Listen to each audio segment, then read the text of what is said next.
to my sycophants.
Welcome back to the channel, my name is Littlesius and today we are going to be looking a little bit into the speed Sanctum runner that I promised you guys I'd make a little bit of a guide on.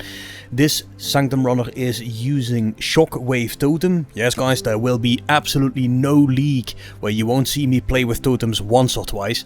So this Shockwave Totem is different from the one we've built in the past, which is also why we're making the guide on it. Now for the eagle-eyed viewers, they already recognize a little bit from this setup. We see this setup in multiple other builds where people are using the increased power charges that you can get everywhere, here, and then turning them into an equal level of frenzy charges with the badge of the Brotherhood. If we combine that with the replica Restless Ward Carnal Armor, what do you get? A lot of movement speed. And we can see right here, we're looking at 240% movement speed. Now this build, I did not go balls deep on the DPS, we're looking at about 240 million. Realistically speaking, if not all of the Animate Guardian modifiers hit, you're looking at about 200 million, but that is plenty to blast away any and all modifiers and any and all negatives you might get on the Sanctum. Think more monster life, less damage on your end. Not gonna be a problem at all. Now we've built this character as well so that it's capable of taking a hit. When I say a hit, that's it. You don't want to get hit multiple times. So fair warning, this is not a tank and it's pretty much just made for Sanctum. Let's dive into each individual gear piece. We have a Void Battery, which is corrupted with damage penetrates 9% elemental resistances. It can go up to 10, it's a little bit more expensive. Cast speed is important here, I'll explain a little bit more about that in a sec. We have a Heat Shiver with +1 maximum power charges, because power charges are what's giving us the crit mold, but also the movement speed, right? The way we've got this set up.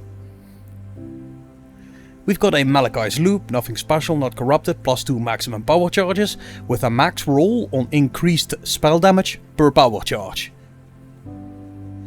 We've got a Circle of Guild with +1 maximum power charges. Now do not be scared away for a ring like this, because it's not that bad, right? So if you have the Herald of Purity has increased buff effect with the +1 max power charge, you're looking at about 30 to 35 div. But if you're looking at Herald of Purity has increased buff effect and increased physical damage while affected by Herald of Purity, it's gonna be your liver and a kidney, probably closer to 300 div. So one of those two modifiers will do, but if you don't have the budget to put this on it, a ring like this will do just fine as well, because cast speed scaling is one of the most important things here. If we move as fast as we do and we put the shockwave totems down, we want them to instantly start going and kill the enemy before we are near it, because if that doesn't happen, the enemy might hit us and we're trying to not get hit. Relic Ashes and Patience obviously count as having maximum number of endurance, frenzy and power charges, which is the 1-2 punch with the badge of the Brotherhood and all the power charges that we're stacking. The Mageblood that we farmed up with Ultimatum and the AFK ulti setup. A pair of gloves with physical damage converted to cold damage, at least combined value of 60%, because we get 40% on a tree to convert 100% of physical to cold damage. 25% chance to unnerve enemies for 4 seconds on hit, which is a boost to the spell damage that the enemies take. A little bit of life on there. Dex is going to be nice for your stats, which is always a bit annoying if you want to go the highest level of haste. Some chaos rest so we can take a chaos hit, and increase damage during any flask effect. With Mageblood, flasks are always up. We are using an Astral Projector. Both the Astral Projector and the Badge of the Brotherhood have Hatred, has increased aura effect corruption. You don't need that. This is just me squeezing the build for all it's worth. For the flasks, we are using Ruby Flask of the Order, giving us life regeneration and max fire res, which means we can do this. Without that, we wouldn't be able to upkeep our Righteous Fire, right? So that's what the Ruby Flask is doing for us. Movement speed, evasion rating, because we don't stack any armor on this build, but we do have a little bit of evasion rating, so getting a little bit extra might help us not get hit, but realistically guys, the defenses on this build are non-existent. Your defense is speed and clear power. In here we have Onslaught with increased effect. All these flasks have increased effect, but this also gives us 95% increased effect of Onslaught. Increased critical strike chance on the flask is the cherry on top to get really close to 100%. I think we're at 99 point something, so pretty close. And we have a resistance flask to get some extra resistances and some extra movement speed as well. So everything that you look at here screams speed. For the boss, we have a 69% increase effect, should be 70 obviously. And the only reason we use this flask is 15% of physical damage as extra cold damage during effect. 70% extra on top of that, and it is a pretty powerful damage increase indeed, as you will soon see in PoE. For the Animate Guardian, fair warning guys, the Animate Guardian is meant to be used in Sanctums. If I take this little puppy in a tier 17 map or any other heavy content, it will die. And with the prices of the gear that's on there, you don't want this guy to die. So this is an AG setup specifically for just Sanctum. Let's take a quick look at the PoE, let's see what we're working. Alright, so the PoE might look familiar to people that have seen me play SHOCKWAVE before. It is, in fact, the exact same setup. We are once again running with a Dominus Militant Faith. Before you buy your Militant Faith guys, always check if you don't brick one of these nodes. You want to kind of have those nodes in there for extra power, right? So if it bricks it like this is a brick node, don't do it. You want to scale as many power charges as you can. To that end, if this one is bricked, it's a no-go. You want to have a little bit extra life so you can take at least one hit. So if this one is bricked, it's a no-go. And cast speed scaling is completely mandatory to make it as smooth as possible. The faster you run, the faster your totems need to be able to kill. If not, you're going to be bumping right up to the enemy. So I would say that one cannot be a brick. Your Amulet Anoint is going to be an additional power charge. No surprise there. We're going to grab an additional power charge over here in Overcharge. And everything else is going to be cluster and increase critical strike chance / critical strike multiplier with cast speed. So a duel like this is going to be very, very nice. You got that critical strike multiplier with 8% cast speed because we are always wielding a shield or holding a shield with some extra life. Those are the dream duels, right? We have Basics of Pain with pressure points. We have Precise Retaliation with pressure points again. The precise retaliation is because we pretty much never block because we don't get hit. So that 60% increased critical strike chance is a real nice boost to get us close to that 100%. In here we have Ancestral Reach for totem damage, totem placement speed and totem placement range. And in here we have Ancestral Echo. That extra cast speed, once again very nice, but you could go for another one like these crit clusters here. Once again, cast speed, shield, cast speed normal, crit multiplier for spell damage and life. And one of these duels I think has some strength in there. This one with some cold damage. We deal cold damage exclusively, so it's good, but I kinda needed a little extra strength to get to the 159 that the build requires, so you might solve it through a duel like that. As for your clusters, we use the classic Ironbreaker, Force Multiplier, Master the Fundamentals. Master the Fundamentals we don't use, but we take Master the Fundamentals because it's in that place that we do not use, so we don't waste any nodes to get Ironbreaker and Force Multiplier. Now the idea here is, you got 5% chance to deal double damage on the Force Multiplier. 5% double damage on the Force Multiplier. 5% double damage on the pressure points because we always aim to crit. And another 5% damage, so it's a 20% chance to deal double damage, which is a pretty huge damage increase indeed. Another noteworthy thing in this PoE, I would say guys, is that we are using Eldritch Battery. If you go back to the game and you look at the Shockwave Totem, it costs 178 mana. Now the way we've got this set up, we don't have that mana, right? So yeah, that's quite a lot of mana that it's eating. So we're using the Eldritch Battery to cover the mana cost on that. Now this is where things get interesting, the Animate Guardian. People think, why do you need an Animate Guardian? I've been hearing this before. Now, any build where I can fit it in safely, depending on the content that I run, I always fit in an Animate Guardian. And I'm going to show you guys why that is. Ready? Watch the DPS. That's why. 50% of your boss DPS comes from AG. That's huge, right? Look at that. So why is that? Well, let's take a look. The Kingmaker, which is the weapon that the Animate Guardian wields, has Culling Strike. which is huge. That's 10% extra DPS. It also yields 50% critical strike multiplier. Now if we give this guy rare boots and we use implicit crafting for scorched ground, you can guide the Animate Guardian towards the boss and actually make this boss scorched. Nearby enemies are scorched, therefore is in these modifiers. When a unique enemy is in your presence, inflict cold exposure on hit, implying -19 to cold resistance is the maximum cold resist exposure you can get on gloves. The Animate Guardian is using rare gloves, and that is one of the implicits. You and nearby allies have 56 to 88 added cold damage, which is very powerful. That's a lot of extra damage flat, which is from the Crown of the Tyrant, and nearby enemies have -10 to all resistances. Down here I kind of put where we get all these stats from. So it's up to you how you gear your Animate Guardian, but I would say use a Grotkull pelt. Use a rare pair of boots with a Fracture of Life regeneration rate, just like we use on the AFK setup.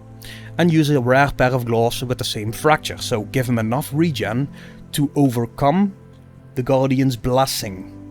Because this Guardian's Blessing says that the minion is taking 14.7% of its total life as physical damage per second, while we have an aura from supported skill on you. Now we are using the aura Haste, which means Haste doesn't reserve any mana, right? It's through the AG, and as you can see the AG is doing just fine. So Grotkull plus extra life regeneration rate gloves and boot combined with meat shield makes it possible to do that. As for the other modifiers on your Animate Guardian, guys, obviously make sure you have one modifier there with tier 1 Chaos Res, one modifier there with tier 1 Fire Res, one modifier with tier 1 Cold Res, and one modifier with tier 1 Lightning Res. If you can get higher than that, that's great. But once again, do not get this AG anywhere else other than Sanctum, because I cannot guarantee its safety, it might die. This is purely for Sanctum only. As for the reason we go Dominus, obviously it's Inner Conviction, right? 3% more spell damage per power charge. I think we've got a grand total of 11 or 12 power charges, so it's absolutely huge. The Inner Conviction, huge amount of damage. If we take that away, look at that on the bottom left, it's going to show you exactly what's happening there. So everything is in there for a reason, guys.